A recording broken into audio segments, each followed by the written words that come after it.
YouTube fam, call it what you want. I'm your host, Charlie Davies, joined with my two brothers, U.S. men's national team icons and legends, McBride, Tony Meola. Let's get right to it. The U.S. lose to Panama, something I don't think we all foresaw happening. And now they enter the last match, which will most likely be a must-win against Uruguay. Initial thoughts, Tony, go ahead. Yeah, Charlie, wow, is my initial thoughts. Is as much as this is CONMEBOL and Copa America, it had a very CONCACAF feel to this game. And Timothy Weah, just a moment of madness, a moment of silliness, a moment of not recognizing where he was, what he was doing, turn this game on its head. And the U.S. just didn't have enough to find at least a point in this one. And it's a little saddening. That was the result of this game, but don't take anything away from Panama. They did what they had to do on the night. Brian?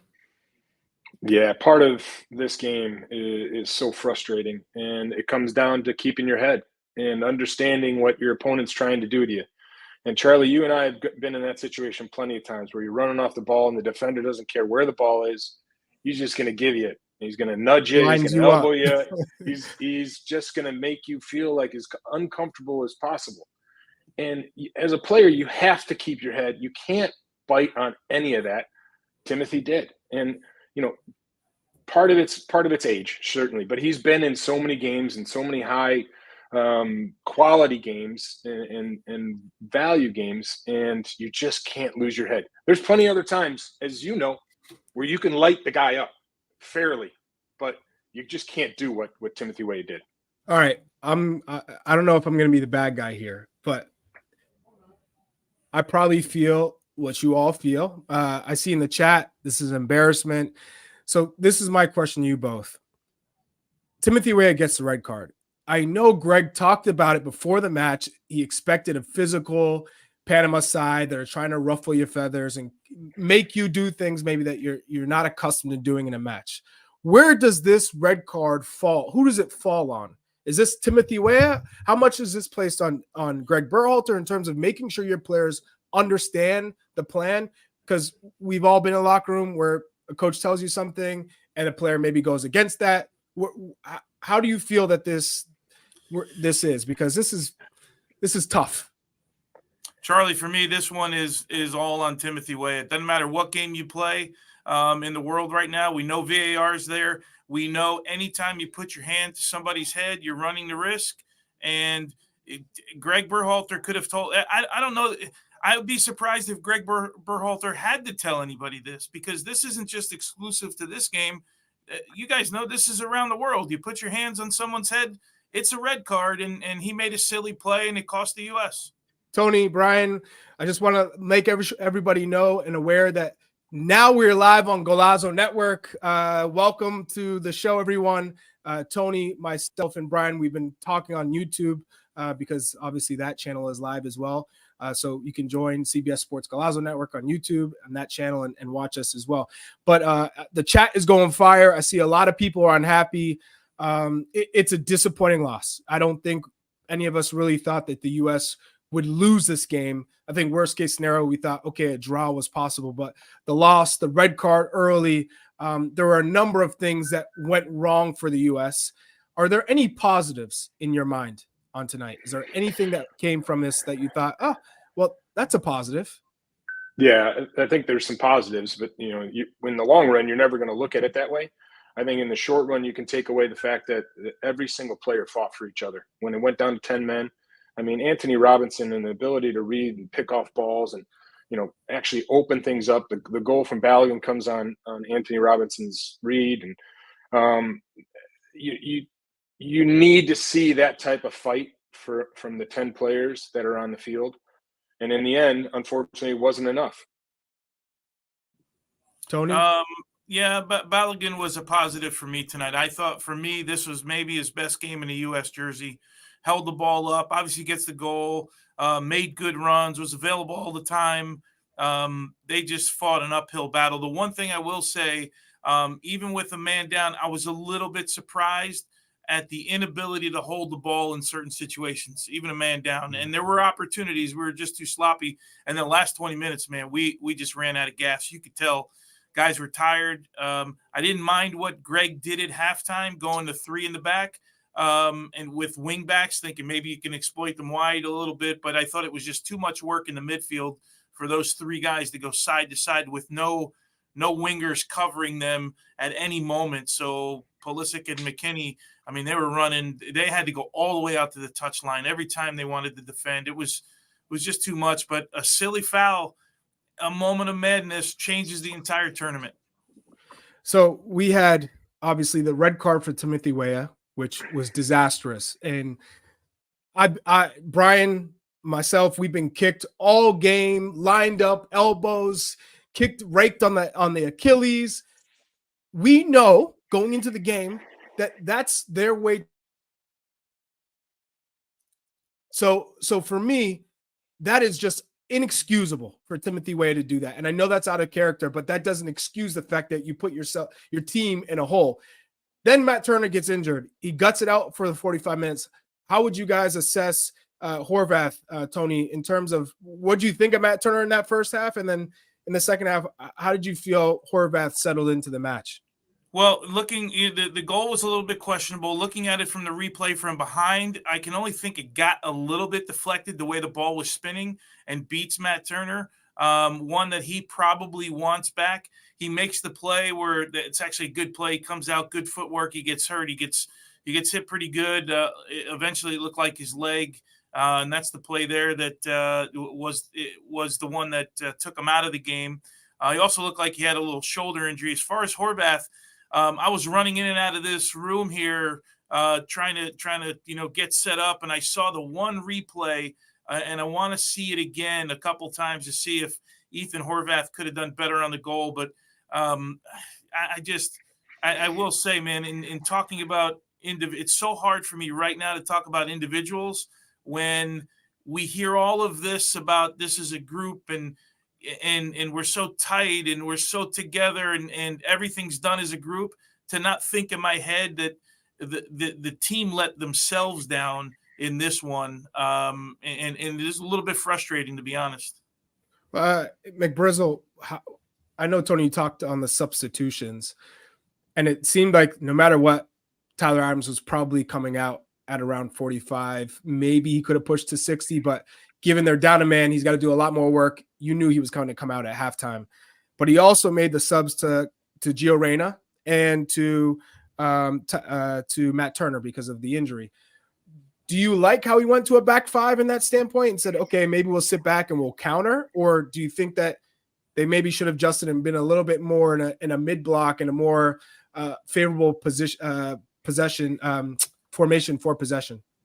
Yeah, I think you needed to be compact and drop in there with a back 5, try and absorb, keep the top of the penalty area, your line, your last drop part for your back 5, and then make sure that you don't allow crosses. And they did that for the most part. And it got frustrating for Panama. You could see the back 3 started playing the ball a lot more, getting a lot more touches than the midfield and the forward line, which when you're a 10-man team, you want to see. You have no problem with them playing back and forth in the defensive side of things. The one thing that I would say is that the distribution side of it, when Ethan came in, we were able to get up field further because Matt can't kick it as far as Ethan. And I think that'll leave some press. That also allowed us to win second balls, and we got a little bit more dangerous as that second half went on. It's like a double-edged sword. As soon as you do that, maybe you open yourself up a little bit. You know, Anthony Robinson, I talked about how well he played. I mean, he read the game so well. This was on YouTube before we were on Golazo. And then he misclears it, keeps that pressure on. They end up getting a goal from it. But Tony, coming back and to Ethan Horvath, I don't think he can do much about that.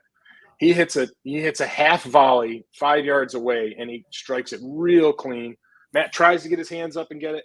I mean, not Matt. Ethan tries to get his hands up to save it, but it was just a really well-taken goal from Panama. This is play, sorry, yeah, Charlie, real quick on that play. Yeah, go ahead. I don't know what Cameron Carter-Vickers is doing, looking over his shoulder, just as the cross is coming in. There's a guy that has already stepped in front of you. And I'm thinking to myself, why are you looking over your shoulder? You have one responsibility. And quite honestly, I said after the Columbia game, I didn't think Cameron Carter-Vickers was good then. And tonight he was not good. Tonight almost caused a penalty kick on a rash tackle that okay, the guy dove, I get it. But it's still a weird tackle in that moment to go into. But yeah, just a couple of missteps and we lose this one.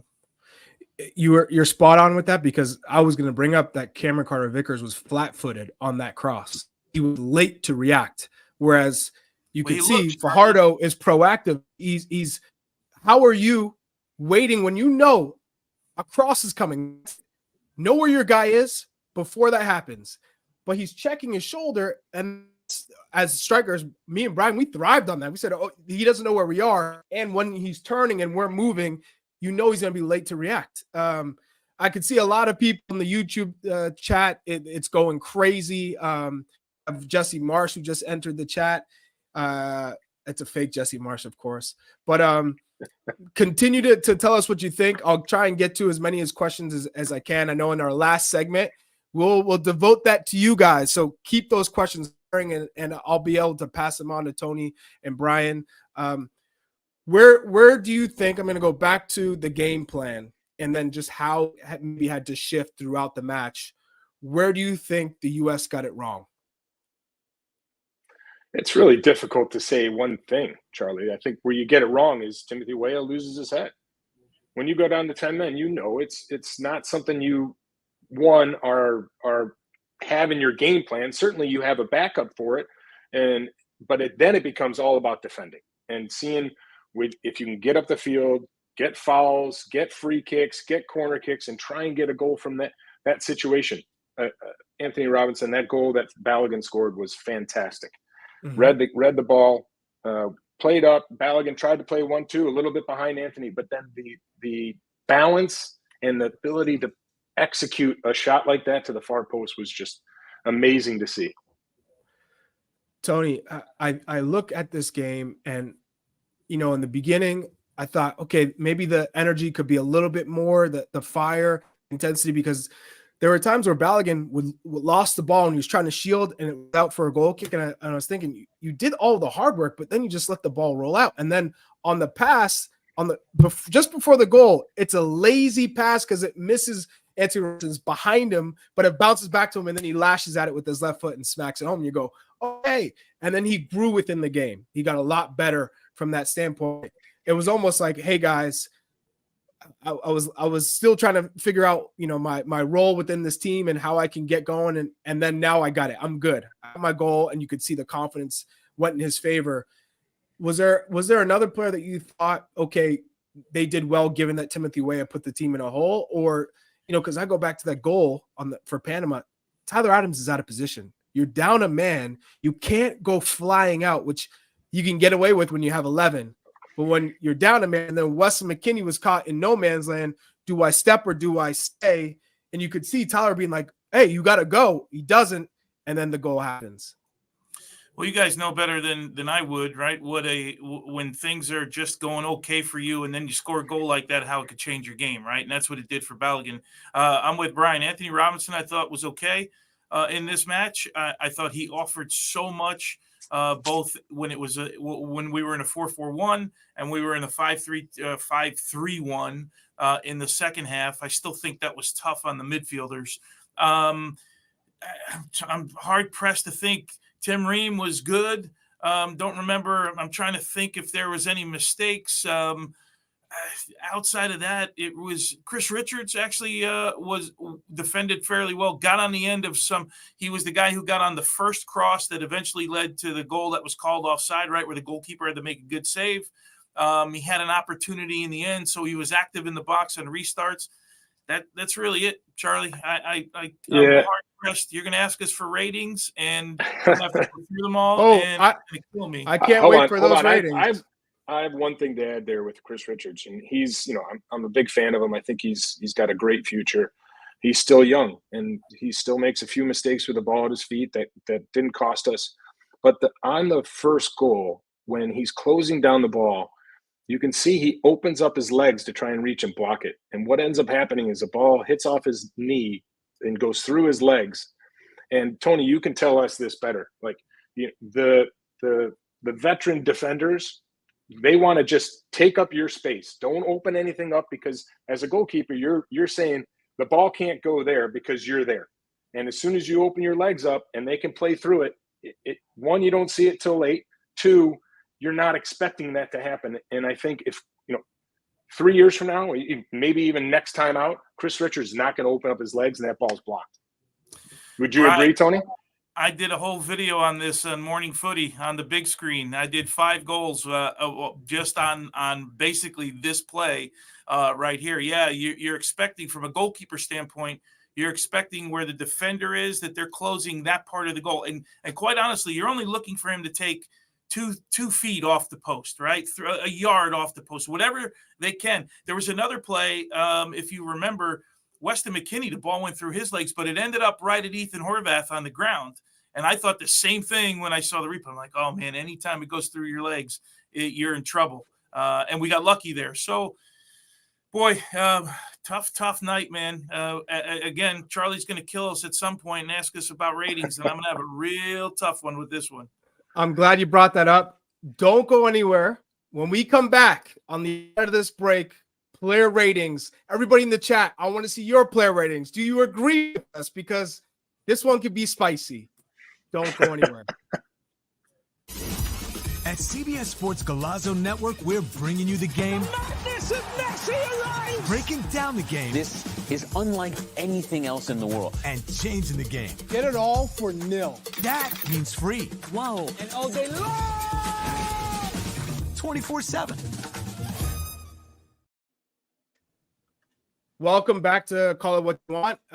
We're still just in the YouTube comments section right now because we need a couple more minutes before we're back live on Galazzo. So we're going to hold off until the ratings till we're back live on Galazzo. So let's continue the conversation in terms of Chris Richards, who I think didn't have a great game at all when it comes to having the ball at his feet.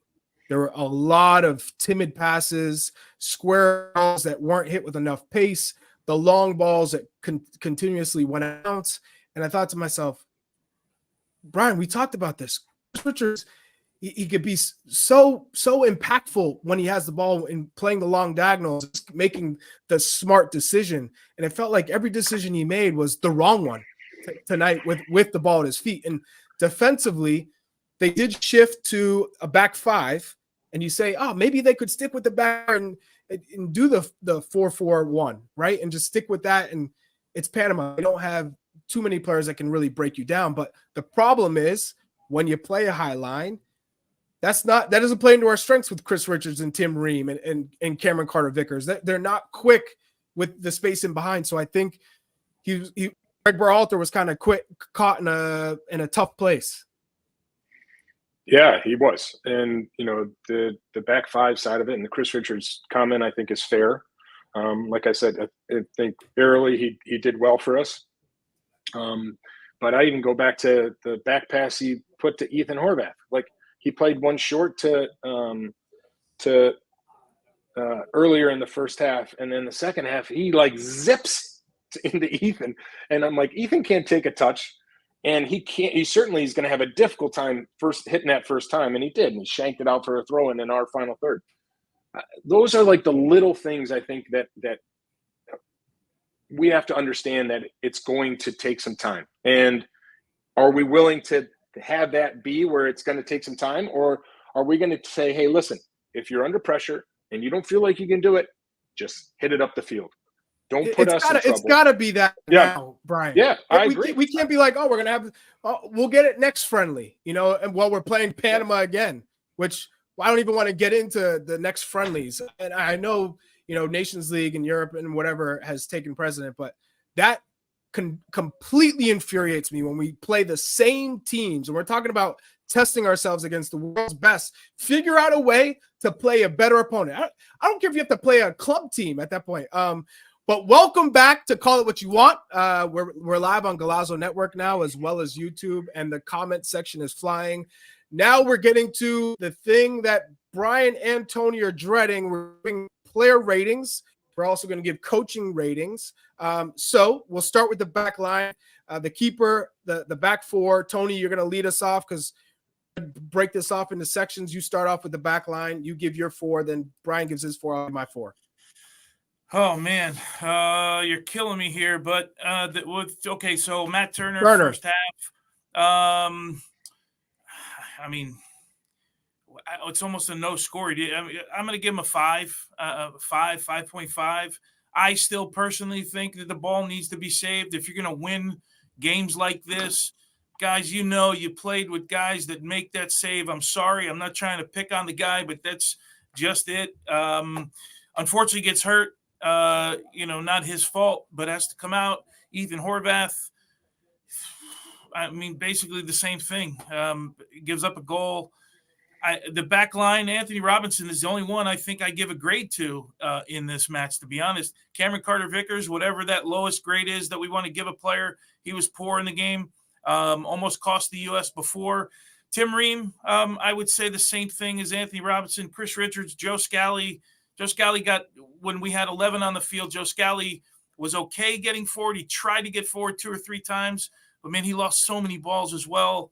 Right side of this defense, I mean, 4.5? I mean, it doesn't matter at this point. Once you get below 5, it's just not a good rating, man. Yeah, you spot on. McBride, where are you going? I think that Turner could do better. How much that the injury was bothering him to push off. That I don't know. But again, with his feet, there was a few times playing out of the back. He didn't do very well with those opportunities. And then, I look at that collision, and I can tell you if I was bearing down on Tony, I know for sure I'm feeling that, and Tony's not, and because that knee's coming out, and he's going to be protecting himself. And I think Matt just got a little naive in the sense that the player gets a little nudge, but Matt took the worst of that one, and that's pretty obvious. That doesn't affect his rating, but I think as moving forward, Anthony Robinson was excellent in this match. I thought him, Christian, and Balogun were our 3 sort of standout players. I gave Anthony a 7.5. I thought Tim Ream was good defensively, didn't make any mistakes, was organizing the defense. I'll give him a 6.5. Chris Richards, I give a 5.5 again, and then Joe Scally, I'll give a 6. Okay. Maybe I'm a little bit harsh on my ratings. Turner, I'm giving a 4.5. I just don't think he looked very confident anyways. And I think he should have saved that as well. It was enough distance for him to get to that. And I don't think he had a good push and anticipating that. And I give the same thing for Horvath. Anthony Robinson, he was the best of the back line. I'd give him a 5.5.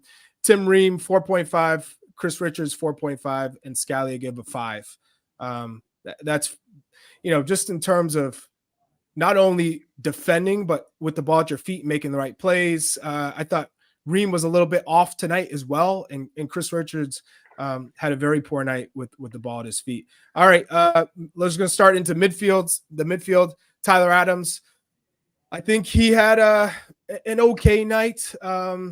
There were some things he did well. On the goal, he came out of position, so I'm going to give him a 6. McKinney, unlucky on that first goal. I thought he was more involved than he was the previous match, but still not enough fire for me. 6. And Reyna was largely invisible in this game. I didn't really get to put a stamp on it, and I know he had to defend a lot, but that's a 5.5 for me. Brian, what do you got?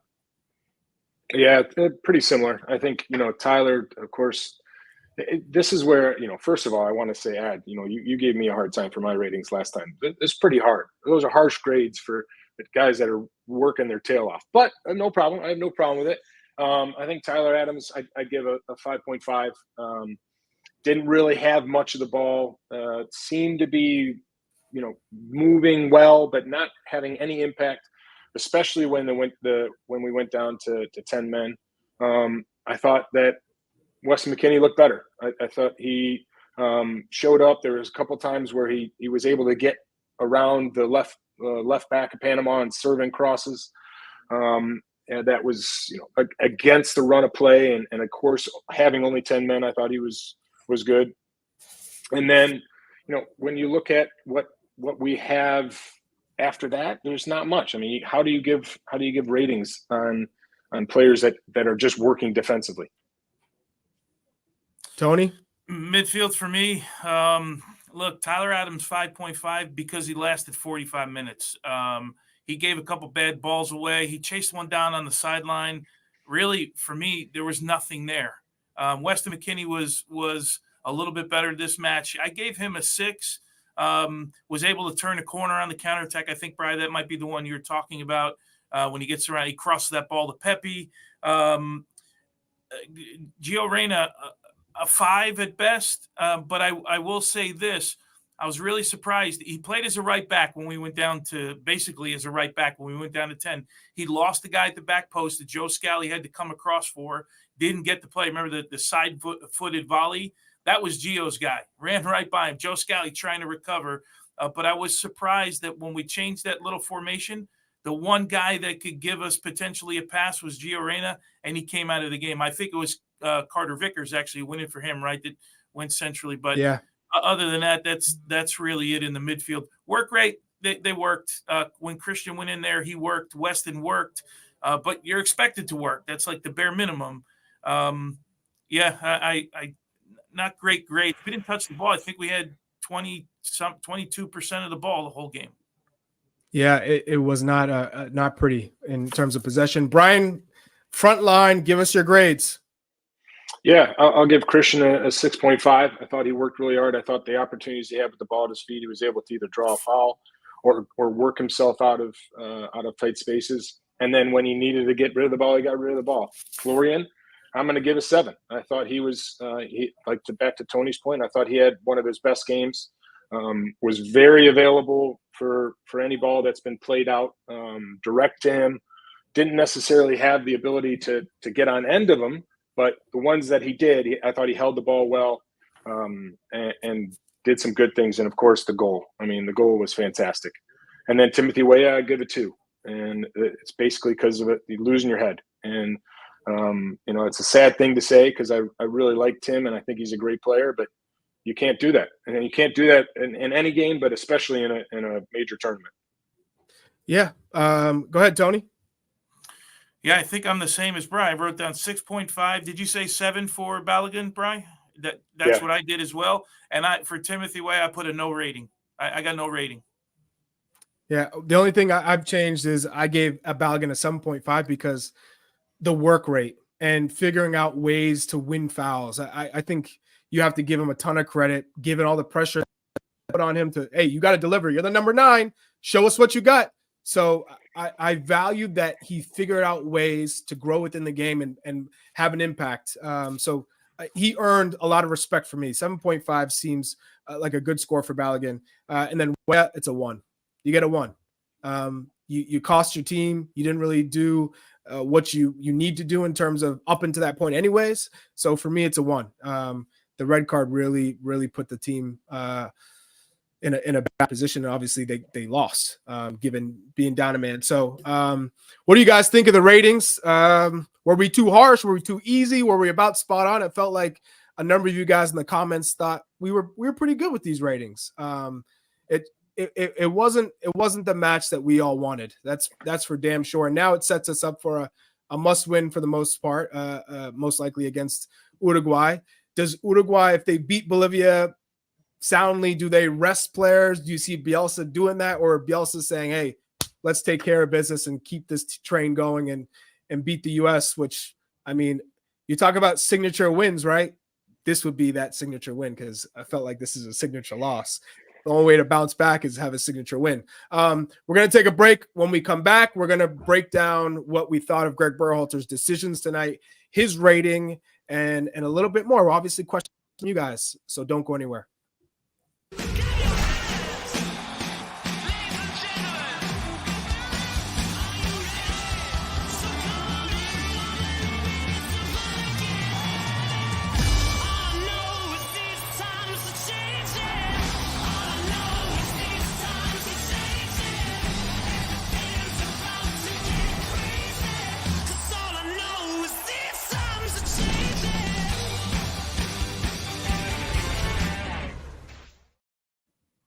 Okay, welcome back to the post-game match show on Call It What You Want. Right now, we are just on YouTube. We're still on break in the Golazo Network. But when we do come back live on the Golazo Network, we're going to talk about the best 11 for Uruguay match. Now that Timothy Weah has his red card, do we change the system at all? Or do we start to change players in the positions and maybe integrate somebody who hasn't played all that much? I don't think probably now is the time to change Balogun, for instance, but we'll get to that soon when we come back on the other side of the break. But all right, give me your Greg Berhalter rating. Man, for me, it's a 4 or 4.5. You played a CONCACAF team at home in a major tournament. Your team doesn't perform. Even when you went to 10 men, we couldn't hold the ball. The one guy I thought I mentioned in the last break, the one guy I thought that could have stayed on, maybe even for 15 minutes in the second half, was Gio Reyna. Spend him till the end. The guy that maybe could hold the ball took a little bit too long to get Yunus Musa on the field. If you were going to go to that wing back, I guess this throws out the idea that Timothy Weah can play as a fullback for us moving forward, but maybe put Musa there. But yeah, I'm 4.5. I'm going to go with. You brought up a great point, and I'm a little ticked off in the sense that Gio Reyna was the substitute for Cameron Carter-Vickers. If you're taking him off, bring on a player like Yunus Musa, who we've been arguing is top 3 on this team and in terms of ability. He is a top 3 player on this team in terms of ability. No one could do what he does when you're talking about dribbling out of pressure. When you're condensed, you're down a man, you need someone to do something special on the ball, dribbling, keeping possession. It's Yunus Musa. So why in the hell are you bringing on Cameron Carter-Vickers for Gio Reyna? Like that for me was the only puzzling thing that I saw in terms of you want to make a change. That's the one you don't go with. So for me, I'm going to go with 4 for Greg Berhalter. Yeah.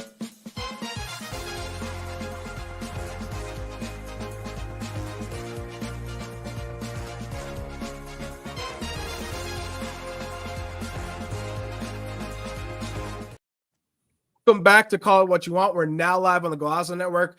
If you were here on YouTube with us, we just gave Greg Berhalter's player ratings. Tony Meola gave him a 4.5. I gave him a 4. And Brian McBride, it's your turn. Hey, nice.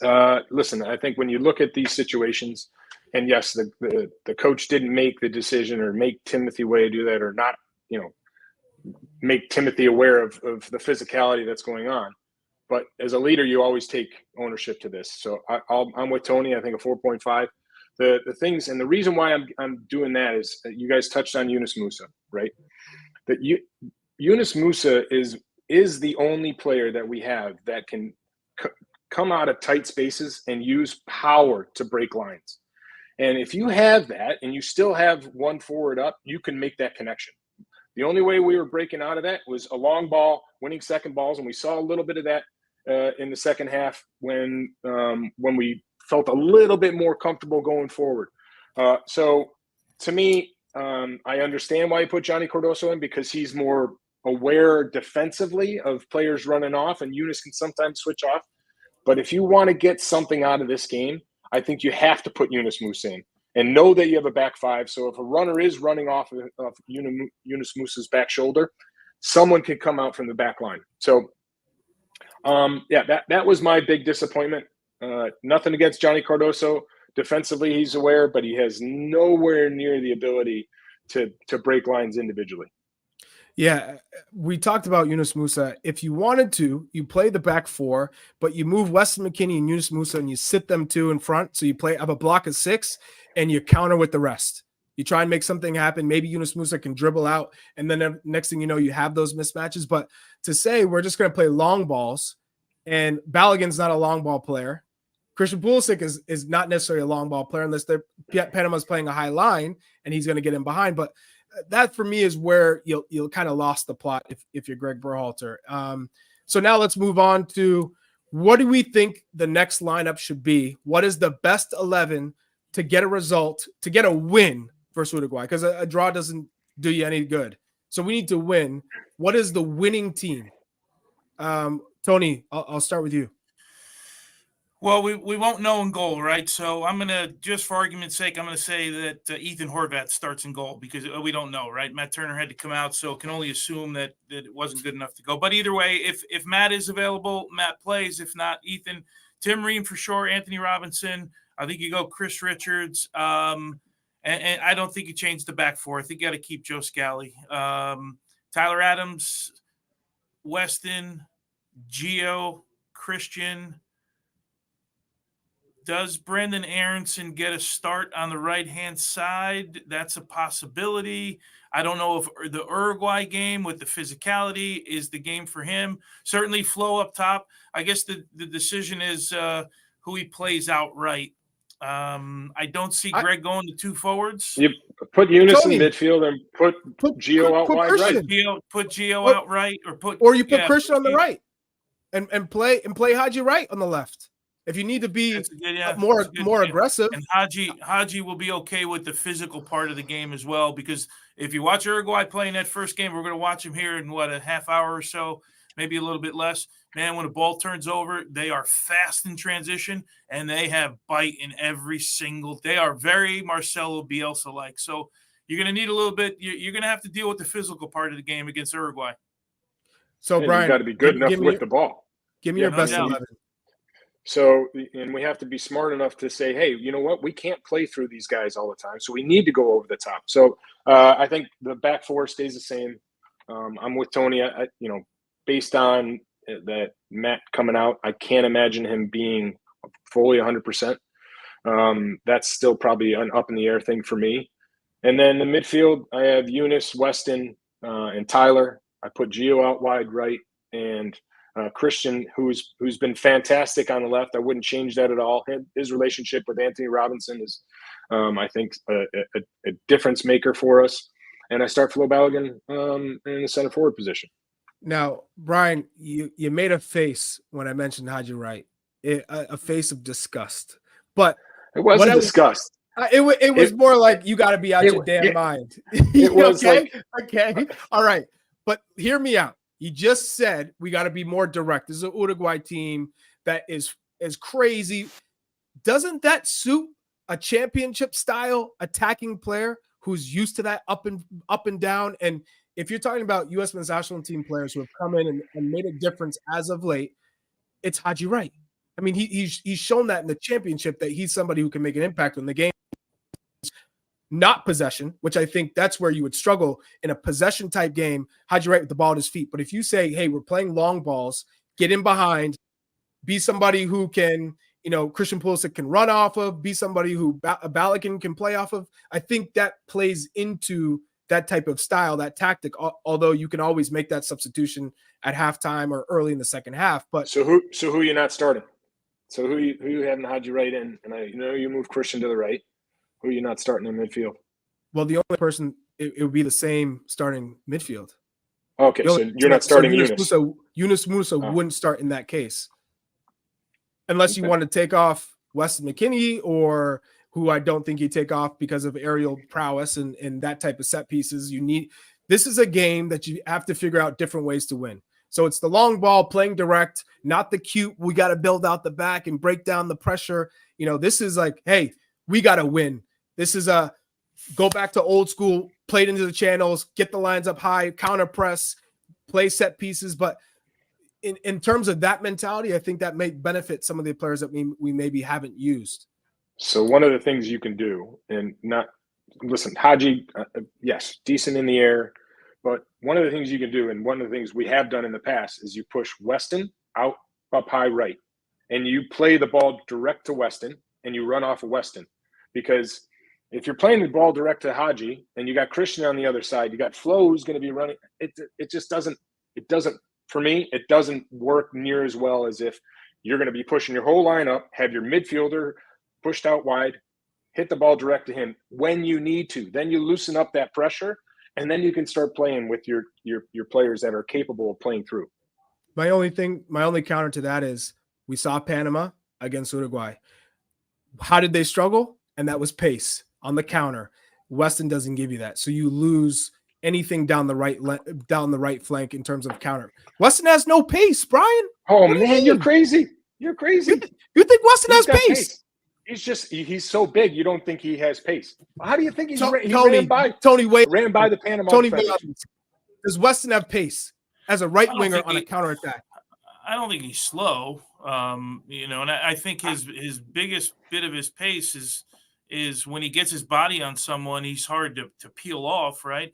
He's not a blazer, but he's not slow, that's for sure.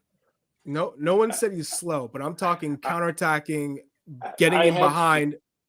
Well, he went on a pretty good counterattack. I've been a part of. He busted back after the counterattack at a pretty good clip too. Hey, so. everybody in the He's chat, a big boy. That's do you think that Weston McKennie could play on the right wing and have the pace to hurt you on a counterattack as an attacking right winger? It's not. He's not a right winger. When you need to go direct, you put him out there to win the first ball, and then you have three up top already. Instead of hitting it direct to your left-sided forward, and you only have Balogun who can run off it. Yeah, but I'm talking about running into the channel. You can't if you're talking about a set piece, put him out there, goal kick him out there. But in terms of how you start the game, Weston can't start as a right winger. No, I'm not asking that. Christian's going to be out there. I'm not Christian. Okay. Flo's going to be able to. And what it ends up happening is, now the fact that Scalar would be out there, it's probably not going to get up that side that very much. But you have options to do things that are a little bit more than just trying to go direct to Route one. All right. We're going to take a break. Don't go anywhere. This chat is fire. I love the conversation we're having. On the backside of this break, we're going to talk about Greg Berhalter and what the future holds if we don't make it out of the group. Don't go anywhere. At CBS Sports Golazo Network, we're bringing you the game. Madness of Messi arrives! Breaking down the game. This is unlike anything else in the world. And changing the game. Get it all for nil. That means free. Wow. And all day long! 24/7. Welcome back to Call It What You Want. If you missed the previous conversation before the break, it was a little bit heated because we're talking about Weston McKennie and where he should be on the pitch, how this team needs to play against Uruguay, what we saw in that first match against Panama. I thought they showed some vulnerability in the second half because Bielsa does play crazy press, gets the lines high, and then they're vulnerable on the counter. They're vulnerable on counter press. And so you need guys who are able to play that style and excel. And I think Haji Wright, who we haven't used at all, which I find a little surprising given our struggles in front of goal, so to speak, or creating enough opportunities, given that he did so well in the Nations League semifinals to get them into the final, and he did well in the final. What do you think the best situation is for the U.S. going against Uruguay in this last game of the group stage? What do you mean best situation? Obviously, they've got to pick up points. Yes, in terms of the tactics, in terms of what Greg Berhalter has to put out before this match. I just don't see a 4-3-3 changing. I don't know that you can go into the last game. I don't see it changing. And again, back to what I would keep everyone the same. Obviously, Timothy Weah is out, so I'd put Gio Reyna out on the right. I still think he's got to be on the field because when he's in tight spaces, he can hold the ball, he can break you down with a pass, and I'd move Yunus Musa into the midfield. The one thing that tonight that we missed, and Brian touched on, and if you're just jumping on the show, he touched on it earlier, is that not only can he get out of tight spaces, he's the one guy that can turn a guy and dribble through the middle third of the field, and that sometimes is a press breaker in and of itself, right? So, but I'm surprised, man. I thought we would see a little bit more of Yunus Musa. It's just not in the cards. But as far as formation, I don't think Greg changes anything.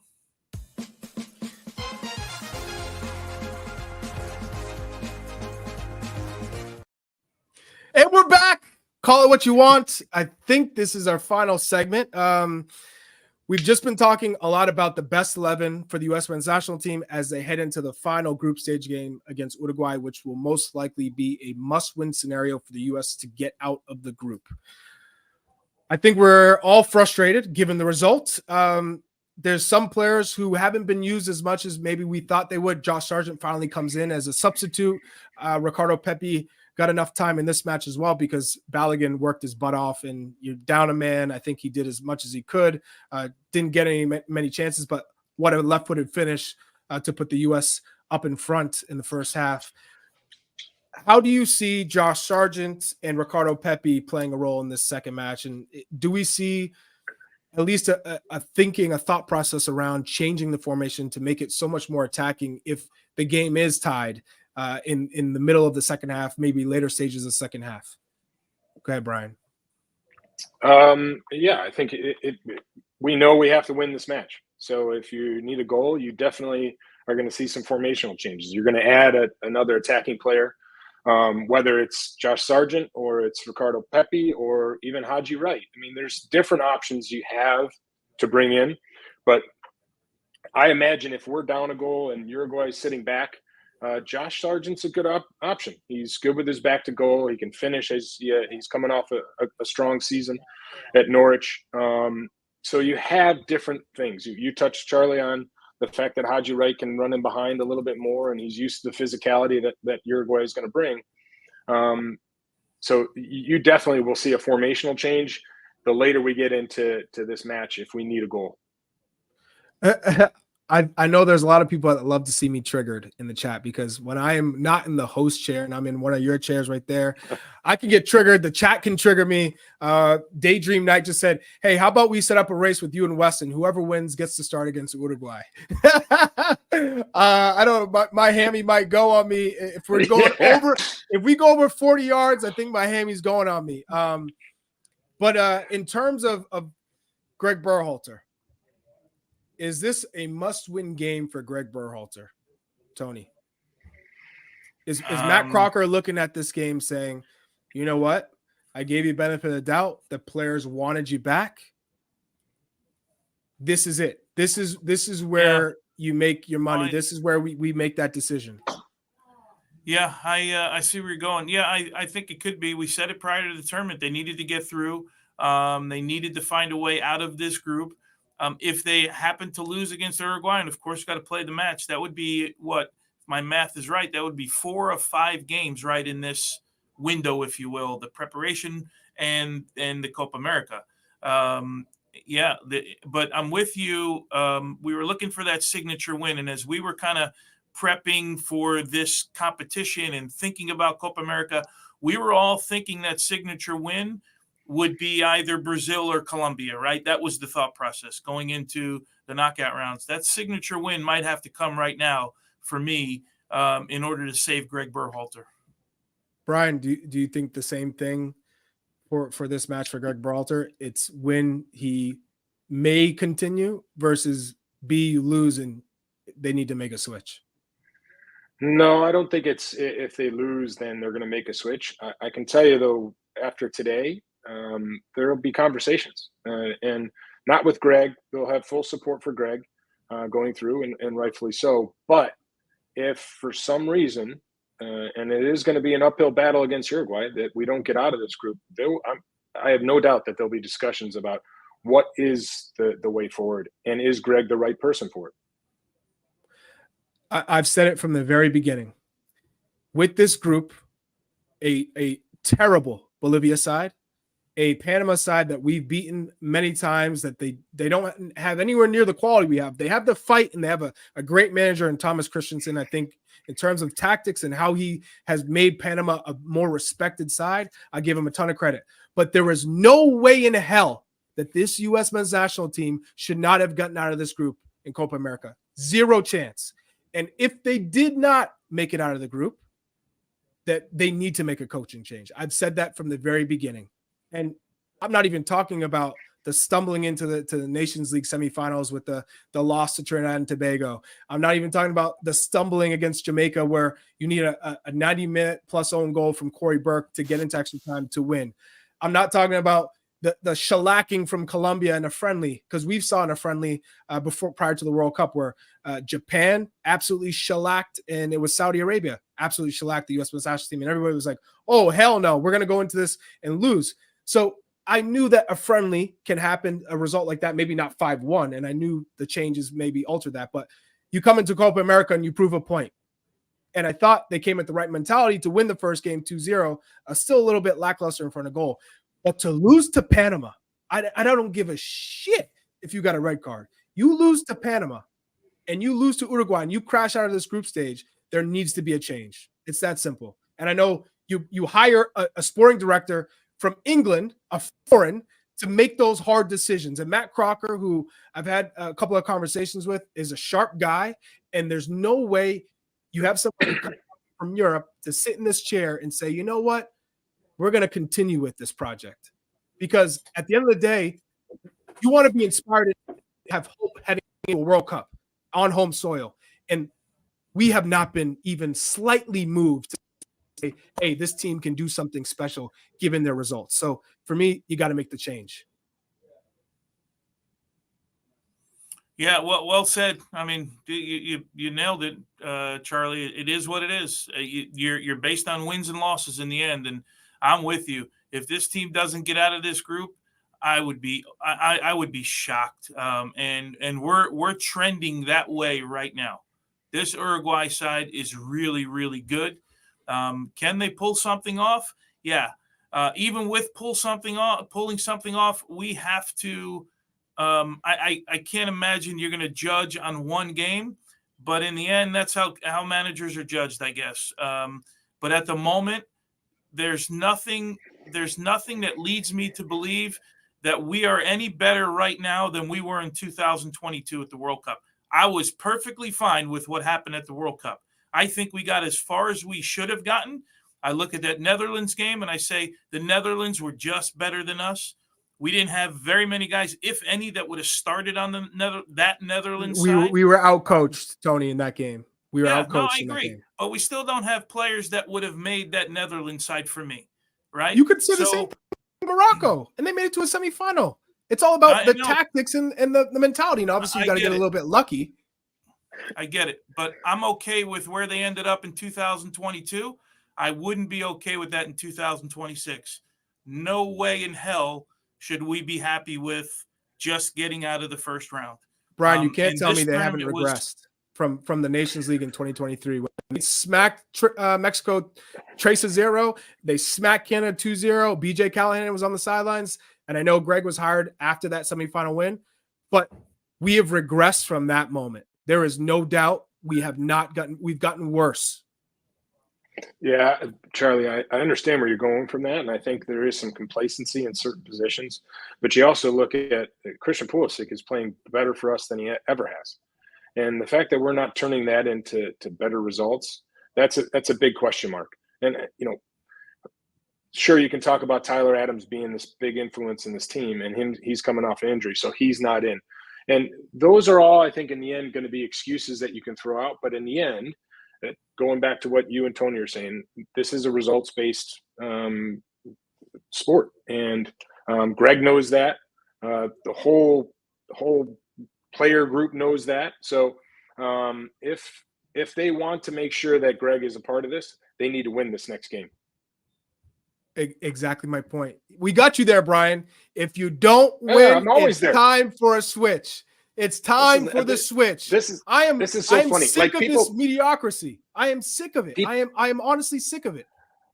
I understand that, Charlie. But this is the other part of soccer, right? And sport in general, is you have to analyze every part of what's going on. Like today, Greg's going to be possibly in trouble because Timothy Weah gets a red card, right?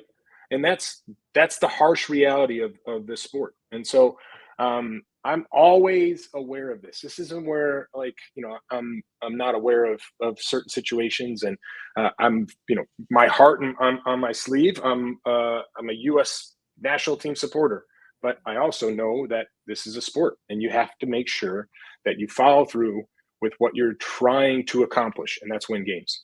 And by the way, it's not just this one game. Like I said, you go back to the Trinidad loss. You go back to for sure. So it's a symptom of many poor performances. So we got to take a break. Damn, this is good. I'm fired up. I'm triggered. Thank you to everybody in the chat because I am triggered. We got there. Don't go anywhere. Our final segment will be right after this. Have you heard of semaglutides? Ozempic, Mounjaro. Hartman, this could be dangerous. Let's do it. South Park, The End of Obesity. New exclusive event. Now streaming. Exclusively on Paramount Plus. Welcome back to your favorite show. Your favorite show. What you want. I'm Charlie Davies. I'm joined with my guys, Tony Meola and Brian McBride. So now we're here in the final segment. We got to start talking about the scenarios. What do we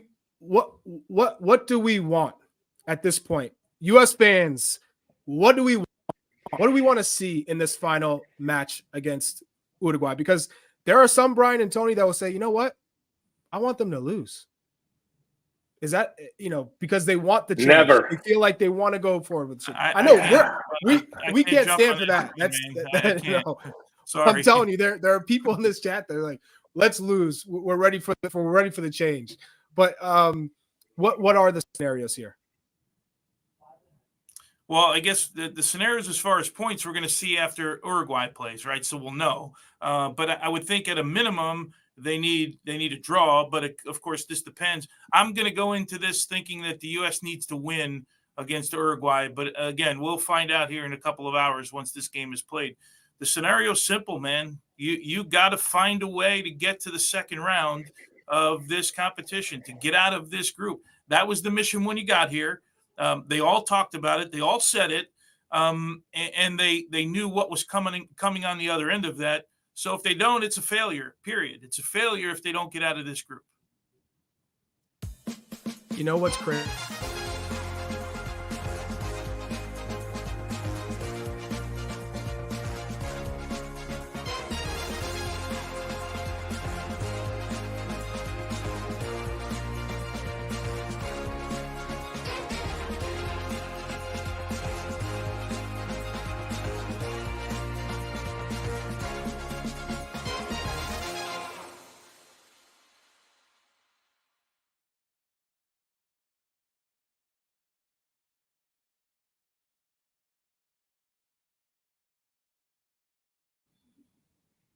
What you want. I'm with my guys, former U.S. men's national team icons, these legends, Brian McBride, Tony Meola.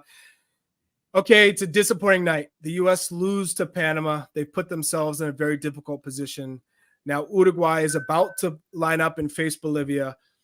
Could the impossible happen where Bolivia get a win? Could the impossible happen where maybe Bolivia gets a draw? Or do you think that's a possibility? If not, we're looking at Bolivia with 0 points playing against a Panama team that now has full belief that they can do the impossible and get through to the knockout rounds. And that means the U.S. would need to win against Uruguay. And maybe there could be some goal differential here that plays a point in this. So maybe a 1-0 win wouldn't even be good enough to beat Uruguay. How do you guys feel about this situation right now? Because I feel like we have to go back to our feelings now. How are the game settled down for a little bit now? Where are your emotions right now? Well, listen, there's a pit in my stomach that just keeps, rumbling up, and it's sad. And so you feel for all the hard work that the players put out, and you get nothing from it. And it's from a silly decision. And like Charlie, I go back to when we were in the Olympics together, and the same sort of thing happened. Michael Orozco, 3 minutes in, bows a guy on the sideline, and we're down to 10 men. And it's always going to be difficult. And listen, the fight was there. We didn't play well enough to get the point. I mean, Balogun scores this wonder goal, and you think, all right, maybe we can just not have them score. Maybe we can hold out. But in the end, listen, you give Panama credit. They kept coming. Their second goal was really well taken, but we have to do better. I mean, we have to be able to see that game out somehow, especially when we go up a goal. We're about to go off air on the Golazo Network. Thanks for joining. This show has been incredible. Call it what you want. My guys, Tony Meola and Brian McBride. We'll see you for the next pregame show and the next post-match show after Uruguay. Don't miss that one, because that one's going to be fire either way. Either the U.S. do something miraculously to get out of the group, or they lose and everybody's heated. Take care. All right. Now we're live, back just on the YouTube. So let's talk about, let's continue to talk about this pit that we have in our stomachs, given we are where we are. The group, the chat, I'm gonna pin it to you guys. Start asking some questions. I'll ask Tony and Brian. We'll start engaging you guys and seeing what you guys have to think, because right now we're in dire times right now with the U.S. men's national team. That's not quite 2018 failing to get out of the World Cup, but in terms of a group with so much promise and potential, and Brian, you touched on it, Christian Pulisic is playing the best he's ever played with the U.S. men's national team. He's confident. He's playing well, but we're not rising to the level, and so it's pretty difficult a pill to swallow. So now one of the questions from a Conflict Serum: how do we beat Uruguay by 2 goals? I'll start with you, Tony. I don't know, man. I haven't thought about Uruguay because I'm still reeling over tonight and trying to process what the hell just happened for 2 hours. It won't, if that's what we need, it's not going to be easy. There's no doubt about it.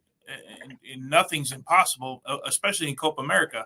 U.S. teams have pulled off pretty good results in Copa Americas in the past. So it's not as if we haven't seen this story before. I think why there's a tone around that question is based on what people saw tonight, right? And what people look at. And then you can actually go back to the first game, and we sat here, the 3 of us, after the Bolivia match, and said, oh, we hope that goal differential doesn't come back to bite us, right, with the opportunities that we had in that match. So, yeah, I mean, we'll see Bolivia tonight. We'll watch this game, and we'll break it down, and they'll do the same, and obviously look at how they can get at them. It's not going to be easy either way. Whatever result you need, it's going to be a tough night against Uruguay. All right, you want some positivity? You want some positivity? Yeah, I do. Okay. I'm great. always about the positive. Listen, no Coco Casera for Panama next match. So you're missing this driving engine. Maybe Bolivia can pull something. There's your positivity. Okay. I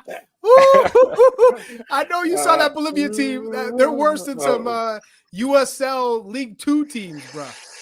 Yeah, I know. It's going to be. We can't rely on that for sure. And so we have to go out and win. We have to win by 2 goals. I think that's right. Considering it might not even be enough, considering what the results, if go the other way with when Panama plays Bolivia. But having said that, we have to be on the front foot, and we have to be dynamic.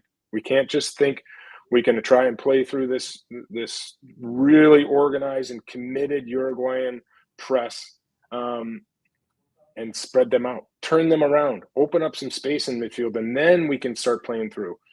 And for sure, any opportunities we get, we have to take. And it's that simple. You have to score every time you get a chance. I love this question from Gunnar Stahl. He says, Charlie, what would have been your subs and when? And, we knew Tyler Adams had to come out and couldn't play. So my easy replacement would have been Yunus Musa. And we know how gifted he is in terms of creating something. Now, this is where it gets interesting. Given how the game was set up, being down a man, you need somebody who's got a lot of endurance, who's quick. I think that's a game that suits up well for Brendan Aronson. If you're going to make the change of Gio Reyna, I think Brendan Aronson's you're more likely to be, I think, controlled in that chaotic type of scenario. And then in terms of defenders, Miles Robinson is a center back I'm bringing into a game like that because he has the pace to cover on the counter. And Tim Ream would be the guy I'd make way for because he struggles in that environment. So I'd have Miles Robinson and Chris Richards paired together because that worked really well. I go back to the Nations League where they played their absolute best against Mexico to win 3-0. So those would have been my subs, and then waiting to see, okay, when does Balogun run out of steam? And I would have gone with Josh Sargent instead of Ricardo Pepi at that time if Josh Sargent was fit enough, which I think he would have been. Charlie, it's funny. Do we read anything into the fact that Ricardo Pepi came in before Josh Sargent did? I was just thinking about that as you were talking about it. Does that put it could be that he wasn't fit enough to go that many minutes, and so I was going to say it rust. could be that, Tony. what time? I wrote down what time Pepi came in here. So it was 71st minute. Pepi came in. So Josh Sargent, I mean, you got to be at least 20 minutes fit, right, to play in one of these matches, I would think. Yeah, I mean, maybe he could give you 40 in this next game. I think it just comes down to I'm going to put in a striker who's been playing, and a striker who's more fit, who's been playing, who's sharper. Than I think Josh Sargent's probably a little rusty. This is a good question from Ryan Ruiz. What is the most attacking team we can put on the field? Go ahead, Brian. Without I think jeopardizing. Okay, that's it. Yeah, I think that the caveat's got to be making sure that without being super vulnerable. Yeah, solid defensively. I think we touched a little bit on it. The fact that you can push Gio Reyna up to the right and bring Yunus Musa in. You have then Gio can come in underneath, and Weston can make those runs, or Yunus can make those runs out there. We saw that plenty of times with AC Milan, but if we're going to put a top three of Hadji, Balogun, and Christian Pulisic, I mean, I know you touched on that, Charlie, before, and that's pretty offensive, but the defensive side of it, you might lose a little bit, but what you really lose is that penetrating, line-breaking ball that Gio Reyna can play. We just got another question. This is actually from my brother. He says, can you say Greg has established a playing style or created a consistent mentality for our squad? Because a manager who's been so long with the team, and this isn't an influx of new players given it's a new cycle. Would you say there's a clear-cut playing style established with this team? Well, I think we know how Greg wants to play. I mean, we've been shown a 4-3-3 and how he wants to. I think it's evolved a little bit from his days of starting, where it's not necessarily beating, playing out of the 6-yard box to death. But that's how he wants to play. And then at the end, do we have the players to do that when it's all said and done at the highest level? And I say that because we see so many CONCACAF games. That's the question that he has to figure out as the manager. That's his job. What was the second part of the question he said? Because I thought that was the interesting part, the mentality of the players. Yes. Yeah. So I think our guys, from what I can see, I think they have a good mentality. And I've said this for years and years. You guys have all played on probably 2 cycles of national teams, right? Like, where you saw a bunch of changes and stuff. I was part of 3 or 4 cycles of national team changes. We always had close teams. All our teams were close, but we never talked about this big kumbaya all the time. Everyone loves each other. Like, oh, we're great. We eat together. Like, we did all of that. It was just like the normal thing to do with the national team. I feel like I want to go New Jersey right now, but I just can't, because I know. Tony getting triggered. Tony's getting triggered. Let's go. We don't have any guys. I say this to my boys and my daughter when they were playing. I still say it to my son. When you play at the highest level, you have to have a little FU in you. You know what I'm saying? You have to have that trigger. And if you're going to be a great team, your team has to have that trigger as well. And not the red card trigger and not the that's completely different. That's completely different. You have to have that trigger in you that under no circumstance are we going to lose. And I don't feel like we have that all the time, right? I feel like we have a bunch of nice guys. They're great guys. They do great stuff off the field. I get it. If I'm being serious, I'd rather have 22 guys who don't like each other that are kicking the shit out of everybody for 90 minutes, right? And I think I'm exaggerating just to make the point, right? Yeah. But that's the way I feel that that's the part that I think we miss sometimes. Brian, where are you going with this? Yeah. I know exactly where Tony's going, and he's right to a certain extent. There has to be someone on the team that has that bite, that we can know Tyler bring Adams some. has that bite. But you can't rely Tyler on does. just Tyler to do it. You know what I'm saying? Yeah, and I've said this before on this podcast. You know, Weston McKennie has that, but it's almost he needs to get kicked. He needs to get pissed off to have that. And I'll even say this: I think Christian has shown a lot more grit, you know, in this tournament, the lead up to this tournament, than we've seen from him. So there is that capability. The one thing, Tony, that I completely agree with you, we don't have that in like the center back position. And that's normally where it came from. And it was somebody lighting somebody up, right? Especially if they're going to get into your for like when Christian got taken out there, I guarantee you Marcelo Balboa would have been running through somebody the next time the ball goes up in the air. That knee will be right in the back of that guy.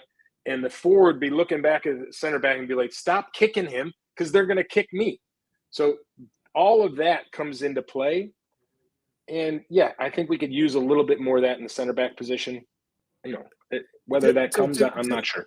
To build off exactly what you said, when Blackman lines up Matt Turner, were you shocked, Tony, that, one, that wasn't a yellow card? That's the first mind-blowing thing.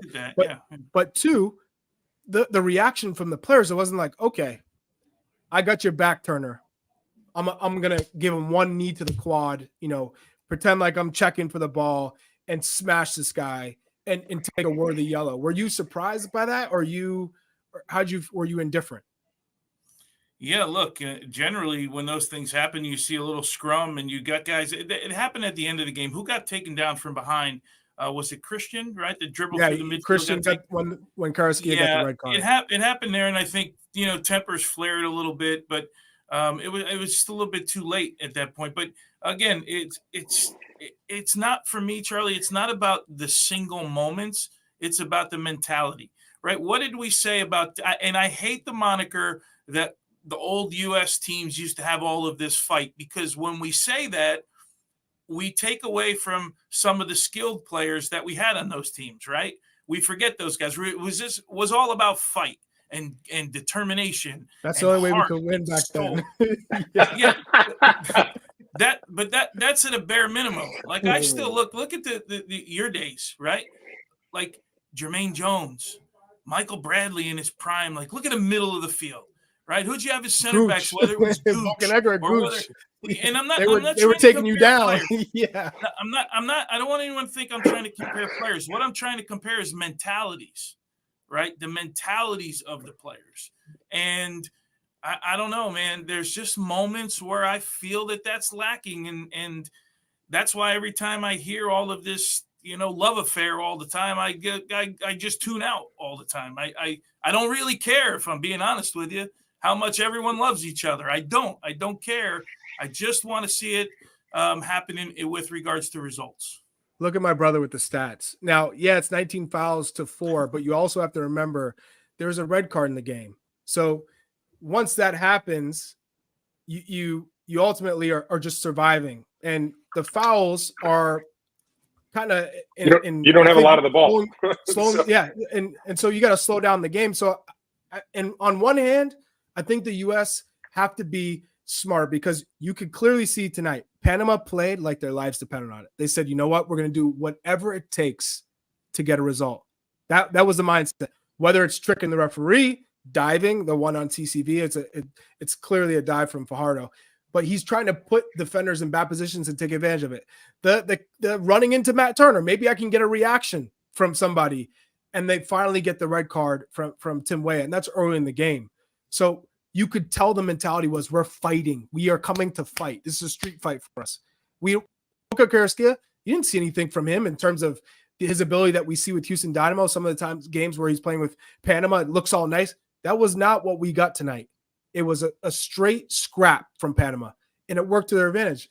And during our times, we remember when we were playing against those teams, we knew we were better than them, but we knew we had to scrap, and we knew we were in for a scrap.